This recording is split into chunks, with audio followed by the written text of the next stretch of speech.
بسم اللہ الرحمن الرحیم۔ السلام علیکم۔ آج ہم مطالعہ پاکستان 10 کلاس کی جو نیو بک ہے اس کا حصہ دوم شروع کر رہے ہیں۔ ہمارے حصہ دوم کا جو عنوان ہے، ٹائٹل ہے، وہ ہے آئین پاکستان۔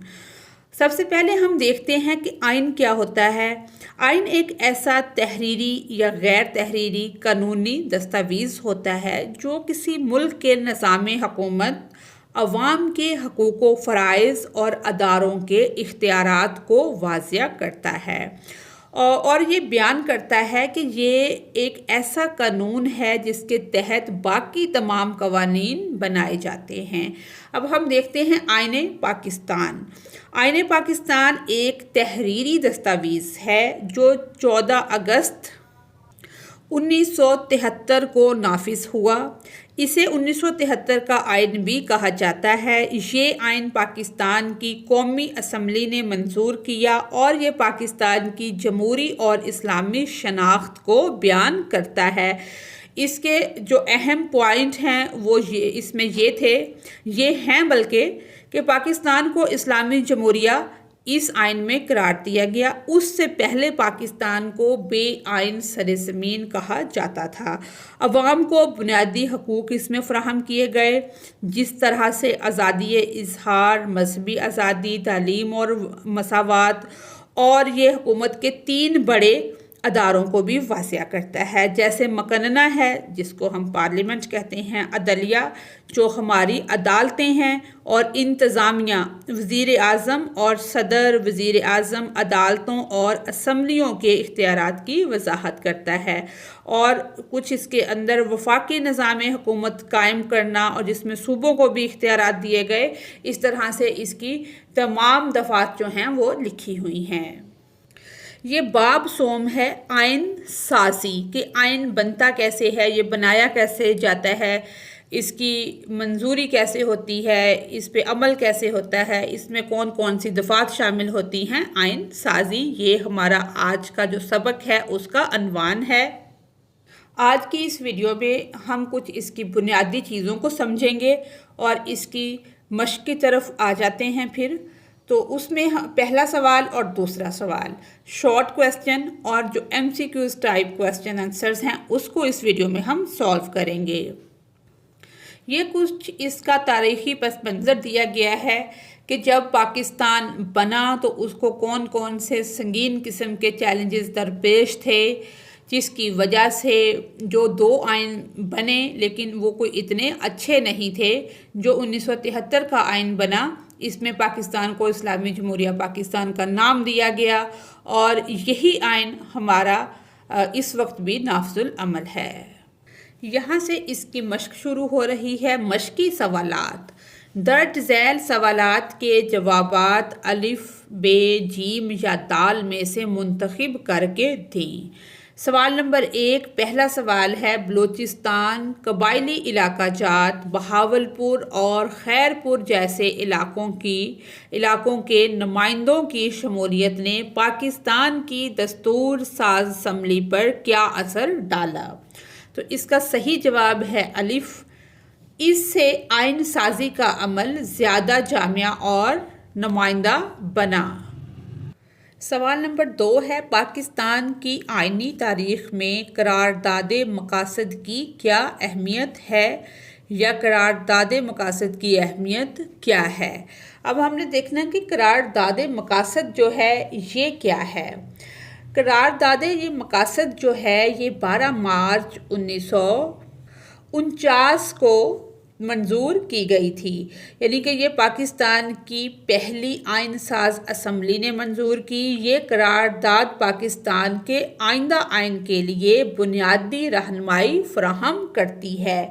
اس کی جو اہمیت ہے، یہ قرارداد مقاصد اب بھی جو 1973 کا جو آئین ہے 1973 کا، اس آئین کا یہ حصہ ہے۔ اس میں یہ تھا کہ اسلامی ریاست کی جو بنیاد ہے وہ اس کو واضح یہ کرتی ہے اور حاکمیت صرف اللہ تعالیٰ کی ہے، اسلامی اصولوں کی یہ پاسداری کرتی ہے۔ آئین کی رہنما دستاویز اس میں یعنی کہ آئندہ بننے والا جو آئین ہے وہ اسی قرارداد کی روشنی میں تیار کیا گیا۔ اقلیتوں کے حقوق کا تحفظ فراہم کرتی ہے یہ قرارداد مقاصد، اور بنیادی انسانی حقوق کا اس میں ذکر ہے۔ عبادت، ثقافت اور تعلیم، اقلیتوں کی جو آزادی ہے اس کو اس نے بہت تحفظ دیا ہے۔ یہ وہ قرارداد مقاصد ہے جو اب 1973 کے آئین کا حصہ ہے، اور اس کو منظور کب کیا گیا تھا؟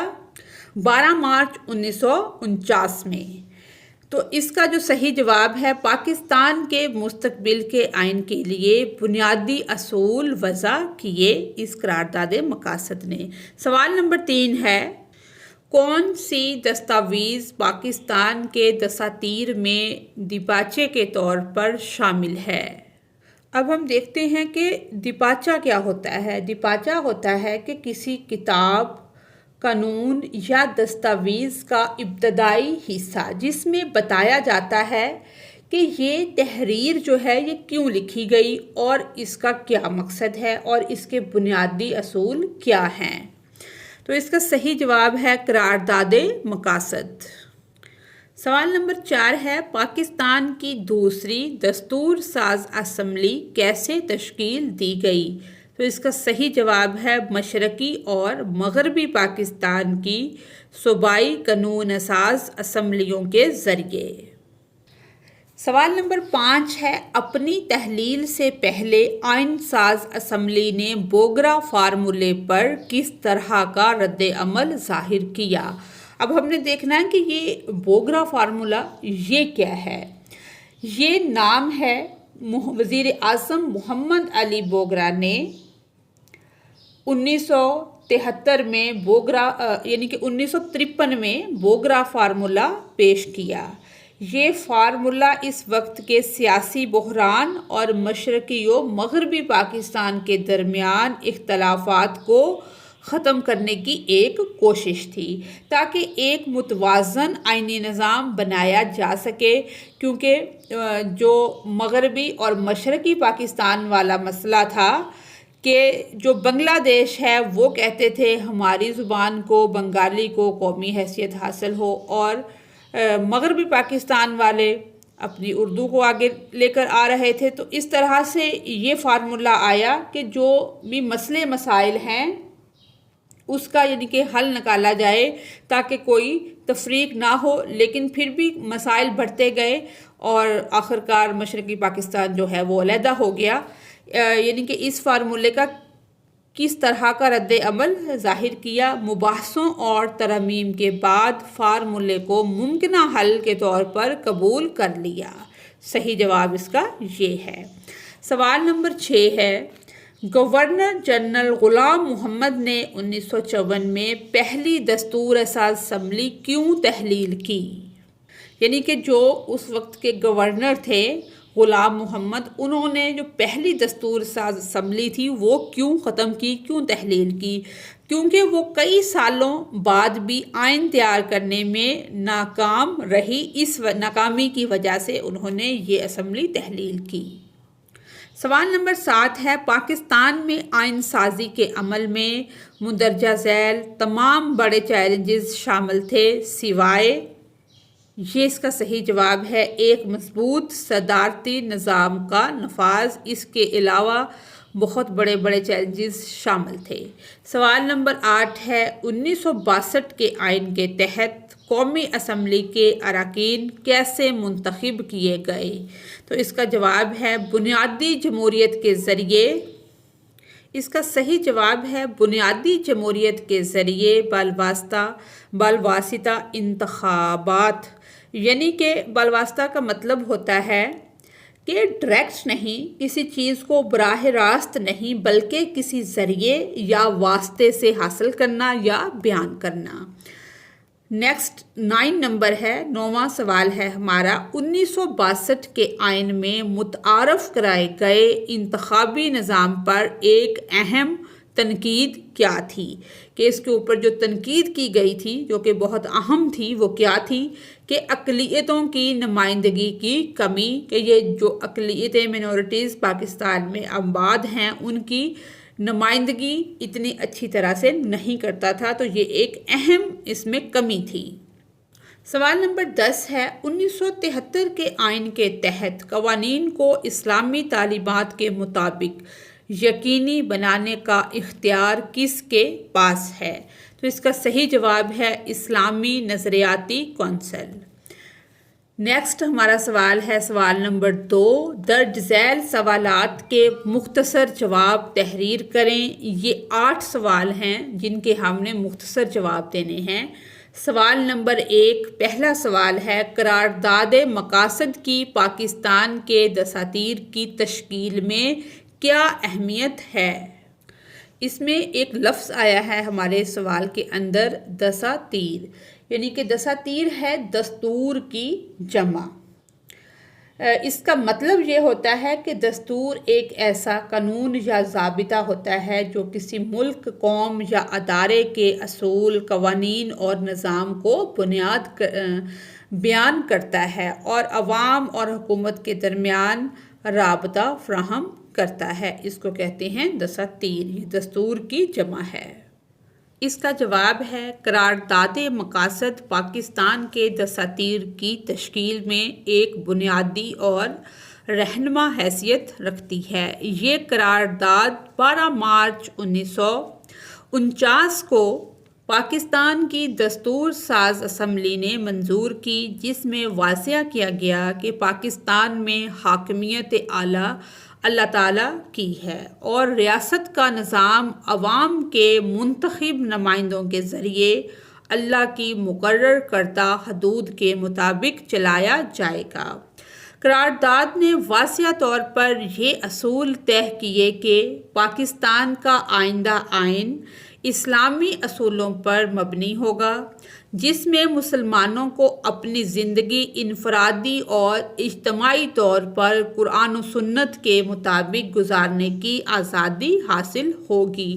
یعنی کہ جس مقصد کے لیے پاکستان حاصل کیا تھا کہ اپنی زندگی کو قرآن و سنت کے مطابق گزار سکیں، اس چیز کو نافذ العمل کیا جائے گا، عمل میں لایا جائے گا، اس کے مطابق زندگیاں گزاری جائیں گی، جبکہ غیر مسلم اقلیتوں کو اپنے مذاہب کے جو لوگ کم مقدار میں، مثلا تھوڑی تعداد میں پاکستان میں آباد ہیں، اقلیتوں کے ساتھ مقدار نہیں تعداد آئے گا، کہ جو کم تعداد میں لوگ بستے ہیں پاکستان میں، وہ اپنے مذاہب، عبادات اور ثقافت پر، کہ جو ان کے رسم و رواج ہیں، جو ان کا عقیدہ ہے، کیونکہ اسلام میں زبردستی نہیں ہے، جبر نہیں ہے، ہر بندہ آزاد ہے، وہ اپنے عقائد کو، اپنے مذہب کو چن سکتا ہے۔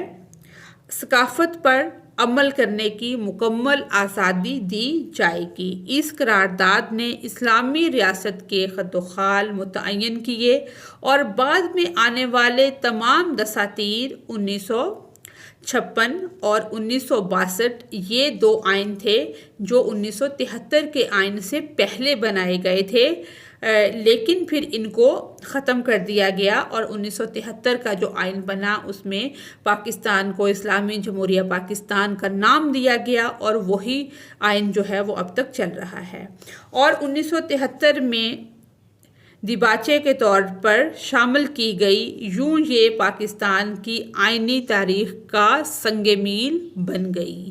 یہ جو قرارداد مقاصد تھی یہ 1973 کے آئین کا حصہ ہے، اور اسی وجہ سے یہ ایک تاریخی سنگ میل بن گئی کہ اس کا حصہ بن گئی۔ دوسرا سوال ہے، 1973 کے آئین کے تحت پاکستان میں قانون سازی کے عمل میں اسلامی نظریاتی کونسل کا کیا کردار ہے؟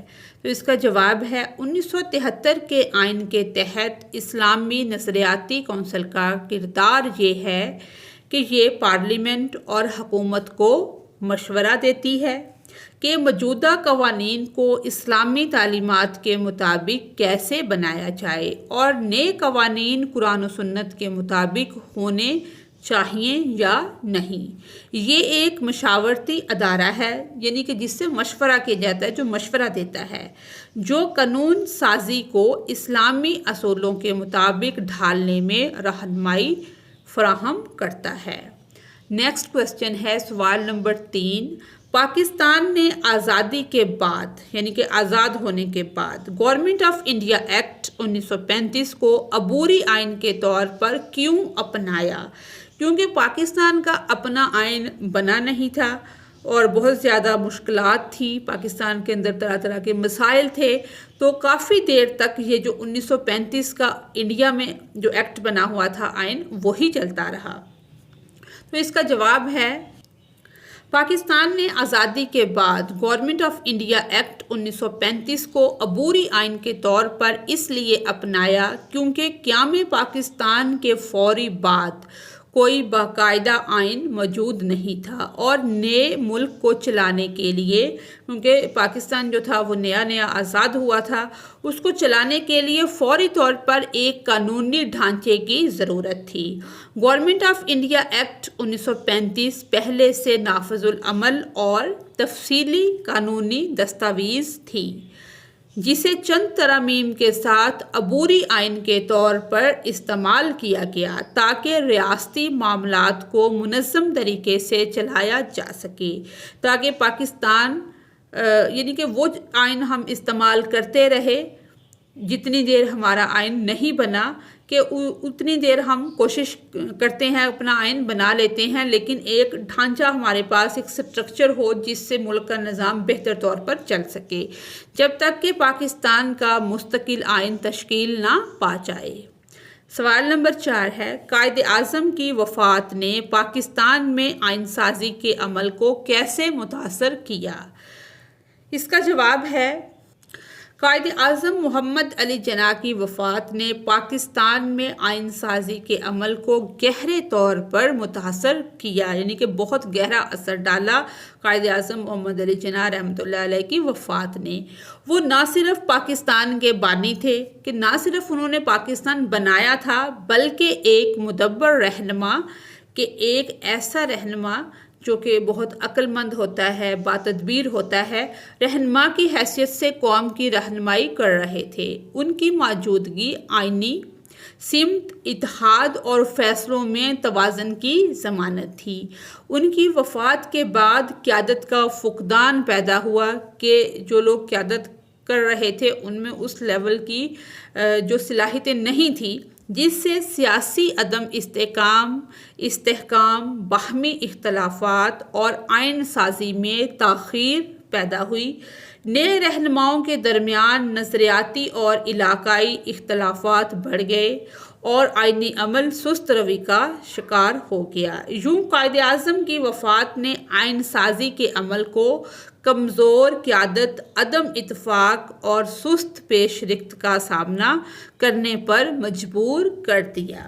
سوال نمبر 5 ہے، پاکستان کی فیڈرل کورٹ نے پہلی دستور ساز اسمبلی کے مستقبل پر کیا اثر ڈالا؟ کیونکہ جو سپریم کورٹ ہے اس کو پہلے فیڈرل کورٹ کہا جاتا تھا۔ پاکستان کی فیڈرل کورٹ بعد میں سپریم کورٹ نے پہلی دستور ساز اسمبلی کے مستقبل پر ایک اہم اور دوررس اثر ڈالا۔ 1954 میں گورنر جنرل غلام محمد نے پہلی دستور ساز اسمبلی کو تحلیل کر دیا، جس پر اسمبلی کے اسپیکر مولوی تمیز الدین خان نے عدالت میں چیلنج دائر کیا۔ سندھ ہائی کورٹ نے اسمبلی کی تحلیل کو غیر قانونی قرار دیا، لیکن فیڈرل کورٹ جو سپریم کورٹ تھی، فیڈرل کورٹ کے چیف جسٹس محمد منیر نے اپنے فیصلے میں گورنر جنرل کے اقدام کو جائز قرار دیا۔ اس فیصلے نے نہ صرف اسمبلی کی تحلیل کو برقرار رکھا بلکہ یہ نظیر قائم کی کہ نظیر کا مطلب ہے مثال، بلکہ یہ مثال قائم کی کہ ایگزیکٹو انتظامیہ یعنی کہ انتظامیہ کو پارلیمنٹ پر فوقیت حاصل ہے۔ اس عدالتی فیصلے نے پاکستان میں آئینی و جمہوری عمل کو کمزور کیا اور مستقبل میں آئینی انحرافات کے لیے راستہ ہموار کیا۔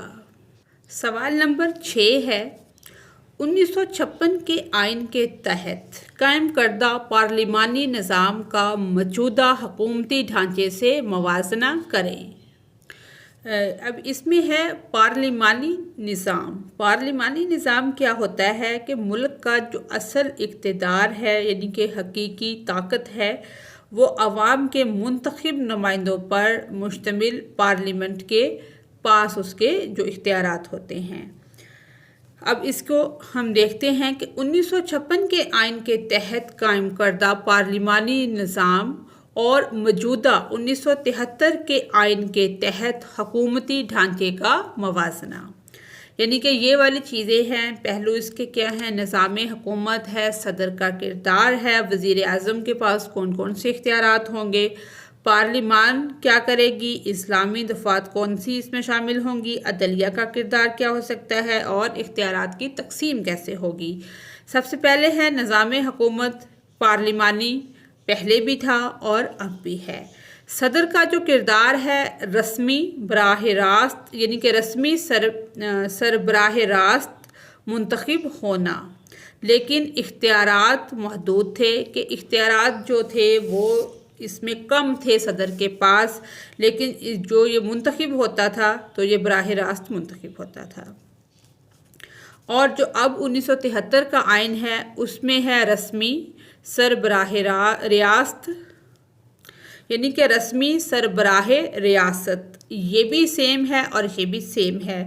اس میں کیا ہے؟ اختیارات جو ہیں وہ محدود ہیں، اور اس میں وزیر اعظم جو ہے وہ با اختیار ہے۔ اور وزیر اعظم کا کردار، حکومت کا سربراہ کون ہے؟ وزیر اعظم۔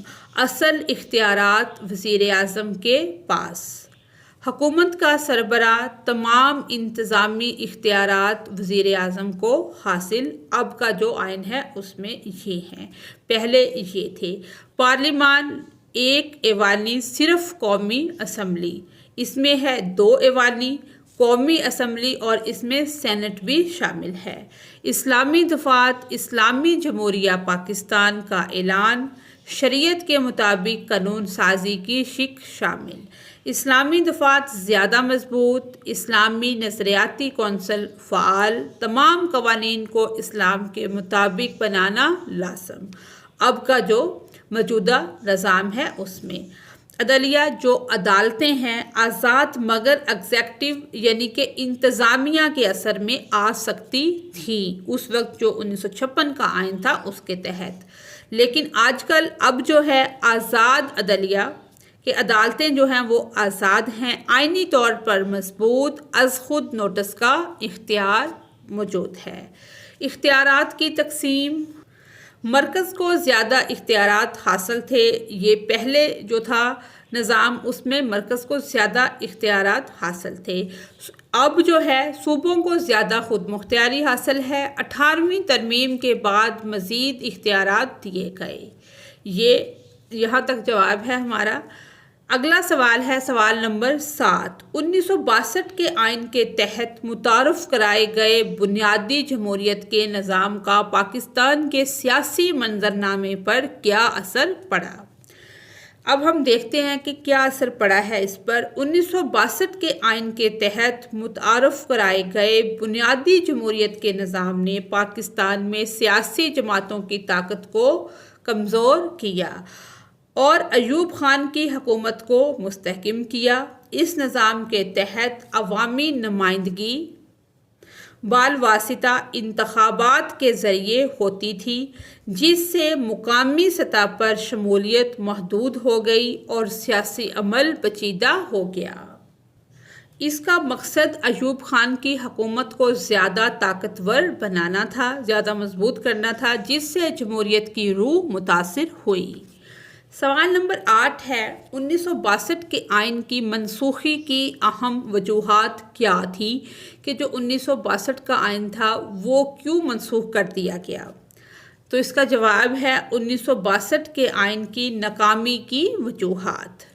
پہلا پوائنٹ ہے 1962 کے آئین کی ناکامی کی بنیادی وجہ اس کی عوام میں عدم مقبولیت تھی کہ یہ اتنا زیادہ مقبول نہیں تھا، عوام اسے پسند نہیں کرتے تھے، تو یہ بھی ایک بہت بڑی وجہ تھی اس کی ناکامی کی۔ یہ آئین عوام کی حقیقی امنگوں کا، کہ جو عوام کی امیدیں ہوتی ہیں، امنگیں ہوتی ہیں، اس کا عکاس نہیں تھا، اور اسے ایک شخص کی حکمرانی تصور کیا گیا جسے وسیع حمایت اور قانونی جواز حاصل نہیں تھا۔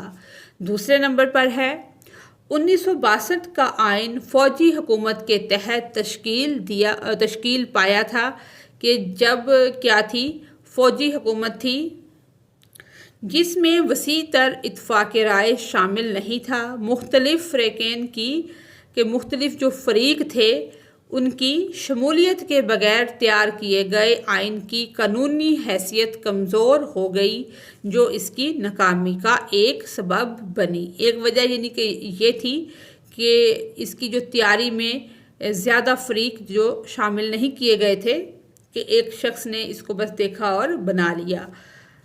تھرڈ پوائنٹ ہے ہمارا، بنیادی حقوق پہلی ترمیم کے بعد آئین میں شامل کیے گئے لیکن ان پر مؤثر طریقے سے عمل درآمد نہ ہوا۔ عوام کو عملی طور پر یہ حقوق حاصل نہ ہو سکے، جس کی وجہ سے آئین کو ناکامی کا سامنا کرنا پڑا۔ لاسٹ پوائنٹ ہے، مغربی پاکستان کے تمام صوبوں کو ایک یونٹ میں ضم کر دیا گیا جس سے ان صوبوں کی خود مختاری محدود ہو گئی۔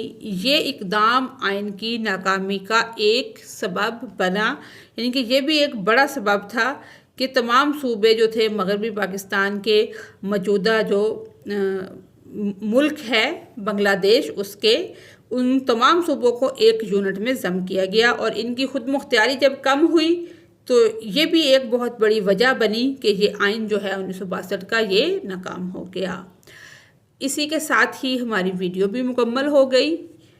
اگر آپ کو میری ویڈیو سے کوئی رہنمائی مل رہی ہے تو میری ویڈیو کو لائک اور چینل کو سبسکرائب کریں۔